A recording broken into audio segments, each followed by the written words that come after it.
After the war, I craved silence. But the night the mob broke my father's hands, that quiet became the perfect cover for the ghost I was about to unleash. The silence was the hardest part. After years spent in places where silence meant you were either about to die or already dead, the quiet hum of my parents' suburban neighborhood felt like a constant, low-grade alarm. Every rustle of leaves, every distant dog bark, sent a jolt through my system. I'd been home for 6 months. Medically discharged after an IED in Kandahar decided my left knee was better off as a collection of surgically repaired puzzle pieces. To my family, I was Marcus, the quiet son who came back. Different.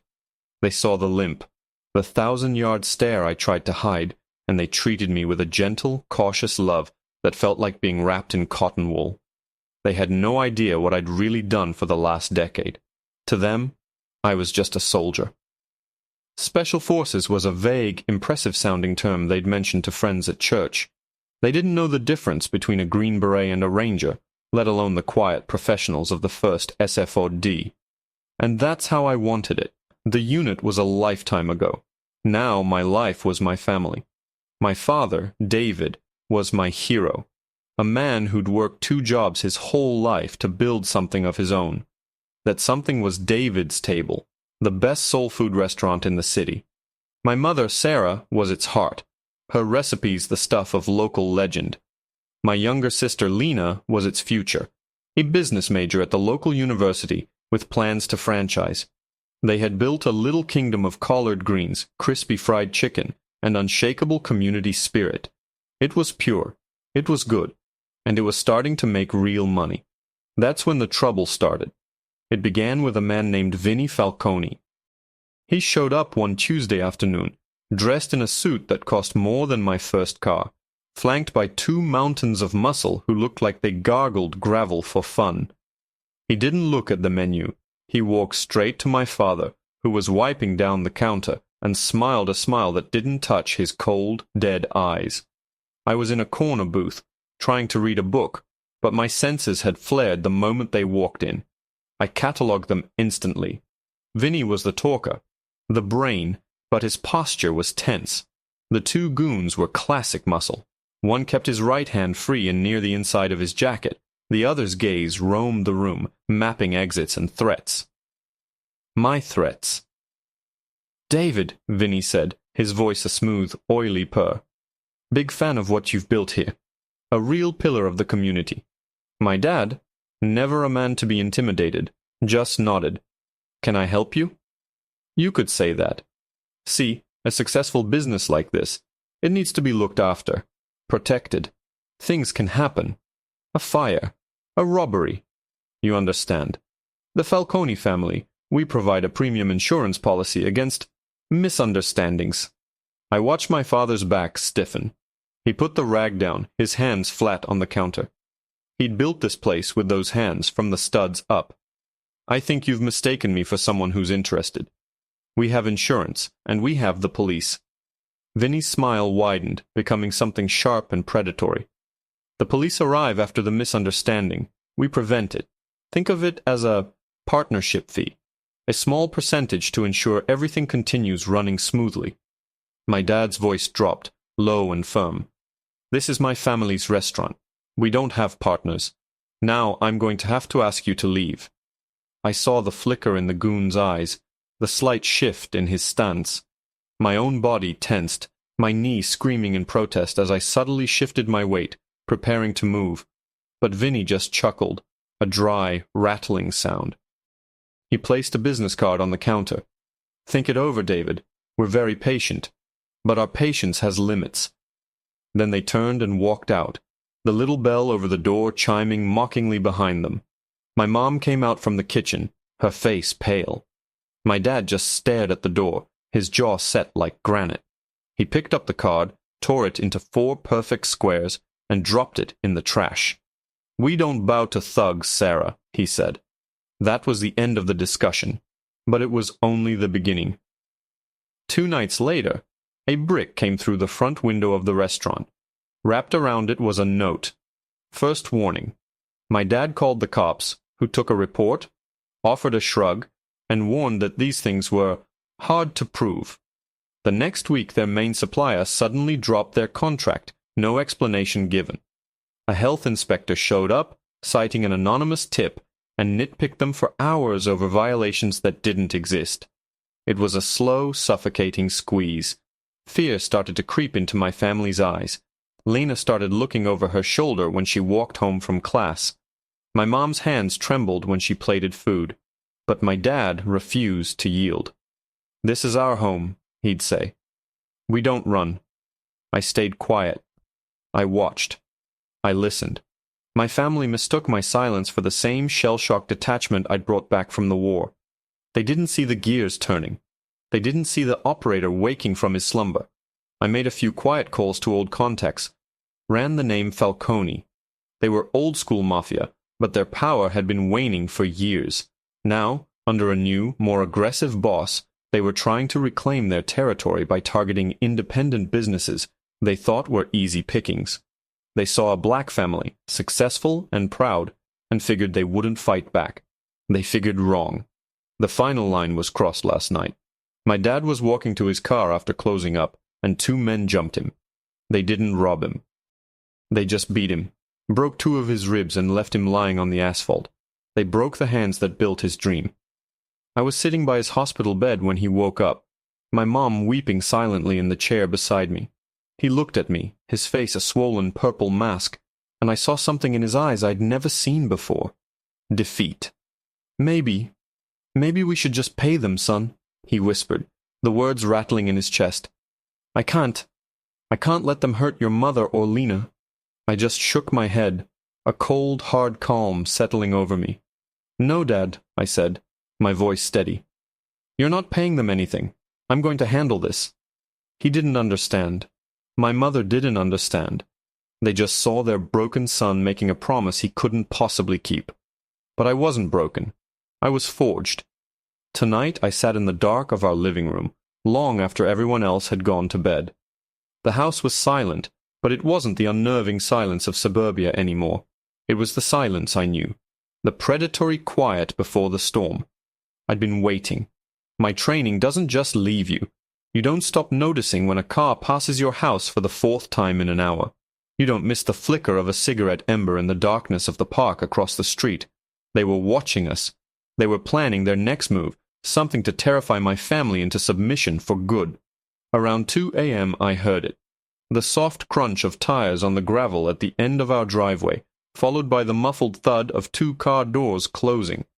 Peeking through the blinds, I saw them. 4 dark figures, moving with practiced stealth, fanning out to approach the house from different angles. They weren't here to leave a note. They carried baseball bats and what looked like crowbars. They were here to break more than just windows. They were here to break us. My heart didn't race. My breathing didn't quicken. Instead, a familiar focus washed over me, a clarity I hadn't felt in months. I walked silently to my old army duffel bag tucked away in the hall closet. My family thought it was just full of old uniforms and memories. I reached inside, my fingers brushing past folded fatigues until they found the cold, familiar weight of the leather sheath. I drew the K-bar fighting knife from its housing, the blade a sliver of dark metal in the moonlight filtering through the window. They thought they were hunting a family of scared restaurateurs. They had no idea they had just walked into the wolf's den. I flattened myself in the deep shadow of the hallway arch, just outside the kitchen. My bare feet made no sound on the hardwood floor. My breathing was a slow, controlled rhythm, in through the nose, out through the mouth. I could hear my father's faint wheezing snores from the master bedroom upstairs, a fragile sound I would protect with my life. A faint metallic scrape came from the back door, the sound of a Slim Jim sliding between the frame and the lock. Amateurs. The latch clicked open with a soft snick. The door swung inward without a creak. They'd oiled the hinges earlier in the day. A pre-op. They were more prepared than I'd given them credit for.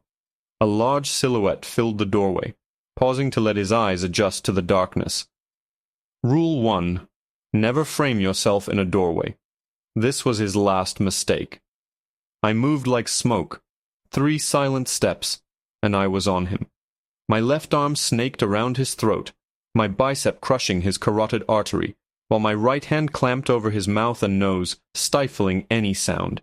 His body went rigid with shock, then thrashed wildly, his heavy boots scuffing the linoleum. He dropped his crowbar with a muffled thud. He was strong, but I wasn't fighting him with strength. I was using physiology. His brain, starved of oxygen, began to shut down. His struggles weakened, became frantic, then ceased. Just as he went limp, I eased the pressure, letting him slump unconscious to the floor. I dragged him into the pantry and shut the door. Total time elapsed. 7 seconds. A second man followed him in, a little quicker, a little more nervous. "Tony, you in here?" he whispered into the dark.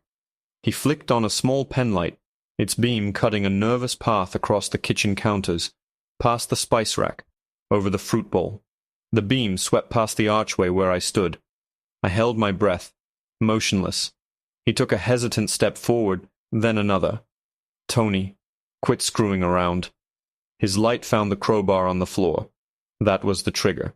His head snapped up, eyes wide, trying to pierce the gloom. As he opened his mouth to shout, I moved. I didn't go for him. I snatched the ceramic cookie jar my mum kept on the counter and hurled it into the living room. It shattered against the far wall with an explosive crash. As I expected, the two men who were working on the front of the house came charging in through the back, thinking their friends had found trouble. Or worse, the family was awake. "What the hell was that?" one of them hissed, barging into the kitchen. The man with the flashlight was disoriented, spinning toward the sound. That's when I struck. I burst from the hallway, a dark blur of motion. I drove my shoulder into the first man's sternum, using his forward momentum against him, sending him crashing backward into his partner. They went down in a tangled heap of limbs and curses. Before they could recover, I was on them. I stomped down hard on one man's ankle. A sickening crunch and a choked-off scream told me it was broken.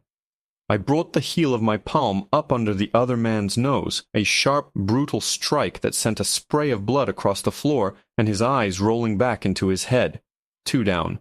The man with the flashlight, the last one standing, finally got his bearings. He swung his baseball bat wildly, a desperate, clumsy arc through the darkness. I ducked under it easily, the bat whistling over my head and smashing into the refrigerator door with a loud bang. I stepped inside his reach, the tip of my K-bar now resting gently against the soft flesh under his chin. He froze, the bat slipping from his nerveless fingers and clattering to the floor. I could feel his pulse hammering against the steel of my blade. I leaned in close, my voice a low whisper, colder than the knife. "Make a sound, and I'll cut your tongue out." He whimpered, a pathetic little noise. His bladder let go, a dark stain spreading across the front of his jeans. I dragged him into the den, propping him up in my father's favorite armchair. Upstairs I could hear my mother stir. "David? What was that noise?" she called out, her voice thick with sleep and fear. "Just a dream, Sarah," my dad mumbled. "Go back to sleep." The house fell silent again. I looked down at the man in the chair. He was shaking uncontrollably, his eyes darting around the dark room. I didn't need to torture him. I just needed to show him the abyss he'd stepped into. I pulled up a dining chair and sat down in front of him, leaning forward, the knife still in my hand, its polished blade catching the faint moonlight. "You're going to tell me everything," I said, my voice flat, devoid of emotion. "You're going to start with your name." "Leo," he stammered, his teeth chattering. "My name's Leo." "Leo," I repeated, letting the name hang in the air. "Tonight you and your friends came here to hurt my family, to break their home and their spirit. That was a bad decision, but you have one chance to make a good one. You're going to tell me where I can find Vinnie Falcone, not his office, not his favorite club. I want to know where he lays his head at night. I want the address of his house." He started to shake his head. "I can't. He'll kill me." I sighed, a soft, tired sound. I reached out and gently ran the flat of the blade along his cheek, the cold steel leaving a trail of goosebumps in its wake. "He might kill you," I whispered, "but I'm here right now, and I can do things to you that will make you beg for a quick death. We can start with your kneecaps and work our way up. Now, for the last time, the address." Tears streamed down his face as he choked out the street name, the house number, even a description of the wrought iron gate at the end of the driveway. He told me everything. He told me Vinny had a wife and 2 kids. He told me he kept a minimal security detail at his home, wanting to project the image of a legitimate businessman in his quiet, gated community. He told me the plan tonight was to send a message that couldn't be ignored. I stood up. "Thank you, Leo. You did the right thing." A flicker of hope appeared in his eyes. It was a shame I had to extinguish it. I moved behind his chair, and with a single precise chop to the side of his neck, he slumped forward, unconscious. I spent the next 20 minutes being very, very busy. I used their own zip ties to bind all 4 of them, hand and foot. I dislocated the other shoulder of the first man from the pantry, just to make sure the message was symmetrical. I carried them out, one by one, and loaded them into the back of their own unmarked van. They were a delivery. A return to sender. Before I closed the doors, I took out Vinnie Falcone's business card, the one my dad had torn up and I had later retrieved from the trash and taped back together. I found the man whose ankle I had broken. He was conscious now, groaning in pain. I knelt down beside him. "Give this to your boss," I said, tucking the card into his shirt pocket. "Tell him his insurance policy has been cancelled." I watched the van until it was just a dark shape in the distance, then went back inside. My family was still asleep, blissfully unaware. The kitchen was a mess, but I could clean it up later. Right now, I had a new mission. I went to my duffel bag and pulled out a small Pelican case. Inside, nestled in the foam, was a Sig Sauer P26, 3 extra magazines, and a suppressor. I screwed the suppressor onto the barrel, the familiar metallic rasp, a comforting sound. I tucked the pistol into the waistband at the small of my back, pulled on a dark hoodie, and slipped out the front door. The suburban silence no longer bothered me. I was part of it now. I was the thing that moved in the quiet. They wanted to break my father's hands. I was going to dismantle their entire world. Vinnie Falcone was sleeping soundly in his bed, thinking he was a predator. He was about to learn he was nothing but prey. The gated community was an island of artificial tranquility. Perfectly manicured lawns, silent streets named after trees, and houses that were more like monuments to wealth than actual homes. It was a fortress designed to keep the outside world at bay, but fortresses are only as strong as the assumptions of their builders. Vinnie Falcone assumed the threat would come from the front gate in a black town car with rival thugs. He never imagined it would glide over his back wall like a phantom. I found a spot where a large oak tree cast a deep shadow over the 10-foot brick wall. There was a gap of exactly 94 seconds between the private security patrol's sweeps. I used 30 of them to scale the tree, move along a thick branch that overhung the wall, and drop silently onto the plush grass of a backyard 3 houses down from Vinnie's. I moved through the backyards like a whisper, a shadow flitting between other shadows. The air was cool and smelled of chlorine from a nearby pool and freshly cut grass. It was the smell of a life my family was just beginning to touch, a life these men wanted to snatch away. My anger was a cold, solid thing in my gut, not a hot rage but a focused, cryogenic fury. It sharpened my senses, slowed my perception of time. I reached the perimeter of Vinnie's property, just as Leo had described. A sprawling 2-story Mediterranean-style villa, surrounded by a wrought iron fence. There were 2 guards. One sat in a small security booth near the driveway gate, watching a tiny screen. The other patrolled the grounds, but his route was lazy and predictable. Right now he was leaning against a marble fountain, the orange glow of his cigarette a tiny beacon in the dark. A weakness. I watched for 10 minutes, cataloging every detail. The security cameras were positioned to cover the obvious entry points, doors and windows on the first floor, but there was a blind spot beneath the balcony of the master bedroom on the 2nd floor, and conveniently a trellis heavy with ivy ran right up the wall to it. It was almost an invitation. The patrolling guard finished his cigarette, flicked it into the fountain, and began his slow walk toward the back of the house. I gave him a 10-second lead, then slipped through the iron fence. I moved across the lawn in a low crouch, my footsteps making no sound on the forgiving turf. The guard in the booth was absorbed in whatever was on his screen. As I reached the wall with the trellis, I looked up. A light was on in a small window on the ground floor. A nursery. A soft, yellow Winnie the Pooh nightlight cast a gentle glow. I saw the silhouette of a crib. Vinny's kids. My mission objective wasn't to slaughter a family. It was to cut the head off the snake. But I had to do it cleanly, without collateral damage. This wasn't some warlord's compound in a foreign desert. This was home. The rules were different. My rules were different. I started to climb the trellis, testing each hold before putting my full weight on it. The ivy was thick, providing excellent cover. My movements were slow, deliberate, a silent vertical crawl. Halfway up, I heard a sound from below. The guard was coming back around. I froze, pressing myself flat against the wall, my dark hoodie blending into the foliage. He stopped almost directly beneath me, fumbling in his pocket for his lighter and another cigarette. I could smell the cheap tobacco. He lit up, took a long drag, and exhaled a plume of smoke that drifted up past my face. He looked at his watch, sighed, and then continued on his path. My heart hadn't even sped up. I reached the balcony, swinging a leg over the railing and landing in a silent crouch. The sliding glass doors were unlocked. Arrogance. Rich people in gated communities always had that weakness. They thought their walls and their money made them untouchable. I drew the cig, the suppressor making the weapon look long and menacing in the moonlight. I slid the door open just enough to slip through, the wheels gliding smoothly in their track. The room was dark and cool, the air conditioner humming softly. I was in the master bedroom. Vinny and his wife were asleep in a massive four-poster bed. She was turned away from him, a peaceful silhouette under the sheets. He was on his back, one arm flung over his head, snoring softly. The scent of expensive cologne hung faintly in the air. For a moment, I just stood there, the ghost in their sanctuary. It would have been so easy.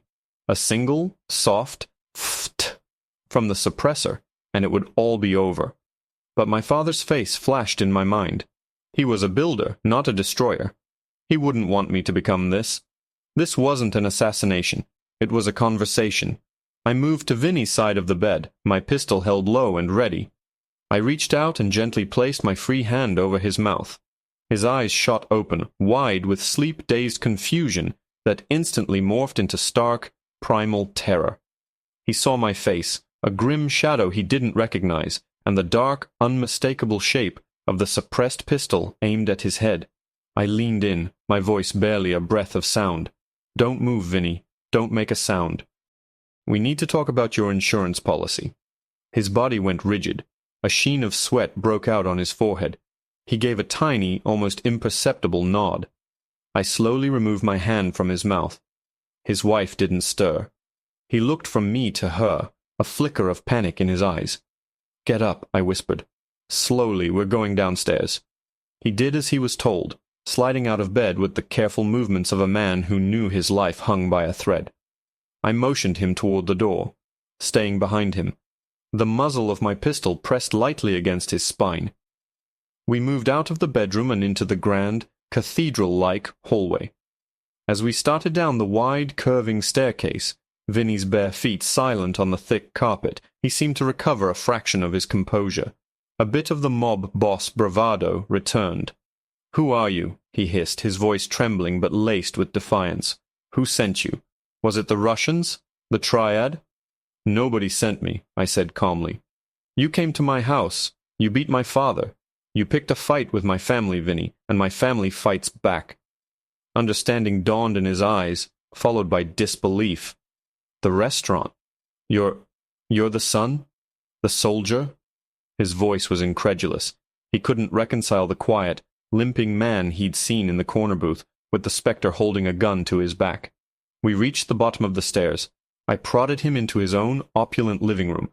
He backed away from me until he hit a large mahogany desk. His eyes darted around the room, looking for an opening, an advantage. He was a cornered rat, and cornered rats are always dangerous. He suddenly lunged, not at me, but at the desk. His hand slammed down on a small, discreet button set into the wood. A silent alarm. A small, triumphant smirk touched his lips. even as my pistol came up to point directly between his eyes. "You're a dead man," Vinny snarled, his fear now replaced by a chilling confidence. "My guys will be here in 2 minutes.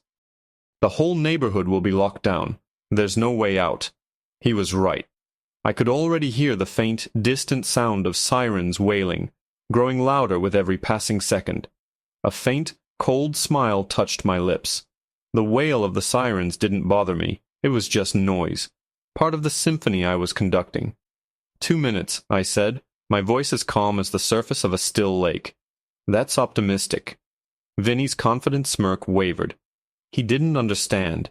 He thought he was playing chess, but he didn't even know what game we were playing. Your button alerts the private security patrol car and the local PD. The patrol car should have been here 30 seconds ago. It's not coming. I took a slow step towards him, and for the first time he flinched back. Your man in the booth, the one watching movies on his phone? His radio stopped working about an hour ago. And your other man, the one with the cigarette habit?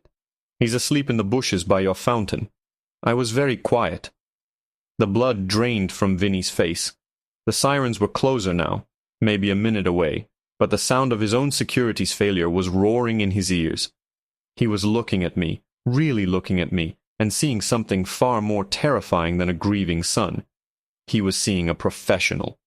I came over your wall, past your cameras, and took your guards out of the equation before I even set foot in your house, I continued, my voice a low, level hum. I walked through your halls. I stood over your bed. I watched you and your wife sleep. I let that sink in. Let him feel the violation, the utter helplessness. Your daughter, Sophia, she likes the Pooh Bear nightlight. It casts a nice warm glow. It would have been a shame to disturb her. That was the blow that broke him. His tough guy facade crumbled into dust. This wasn't business anymore. I had breached the walls of his castle, walked through the halls of his sanctuary, and stood over his children while he slept, and he had never even known. The monster he thought he was had just met a real one. Raw terror, pure and undiluted, filled his eyes. The sirens were screaming now, just outside the gate. Flashing red and blue lights painted the walls of his living room. "Here's what's going to happen," I said, the finality in my voice leaving no room for negotiation. "The police are here. In a moment, you're going to pick up that phone on your desk and you're going to tell them you hit the alarm by accident. You're going to be very, very convincing. Because if you're not, I will vanish from this room, but I will be back. Maybe tonight, maybe next week. You will never know when. You will never sleep soundly again. Every shadow in your home will look like me. Do you understand?" He nodded frantically, his whole body trembling. He stumbled to the desk and snatched up the phone, his hand shaking so badly he could barely dial. I stepped back into the deep shadows near the hallway, as he stammered into the receiver about a clumsy mistake, a false alarm, apologizing profusely to the dispatcher on the other end. I watched the flashing lights outside slow, stop, then after a moment, begin to pull away. The sirens died, leaving a profound and terrifying silence in their wake. Vinny put the phone down and sagged against the desk, a broken man. What do you want?" he whispered. "Your operation targeting small businesses in my city ends tonight." "All of it," I said. "You're going to leave my family alone. You will never go near their restaurant, their home, or them, ever again. To make sure you remember this conversation, you're going to do one more thing. My father built his restaurant from nothing. Your thugs damaged it. You will pay for the repairs. All of them. And then, as a gesture of apology, you're going to sell my father the deed to the building next door to his, which I know you own through a shell corporation. You're going to sell it to him for $1. He stared at me, aghast. "That building's worth a fortune." "It's the price of your family waking up tomorrow morning," I said simply. "A lawyer will be in touch with yours. Now turn around, face the desk." He obeyed without question. I slipped out of the room, back up the stairs, and onto the balcony. I slid the glass door shut behind me, then eased myself over the railing and down the ivy-covered trellis. I moved through the manicured lawns and back over the wall, melting into the suburban night. I never looked back. The next few weeks were quiet. The Falcone family vanished from the news and from the neighborhood gossip. Word on the street was that Vinny had sold off his assets and moved his family out of state overnight.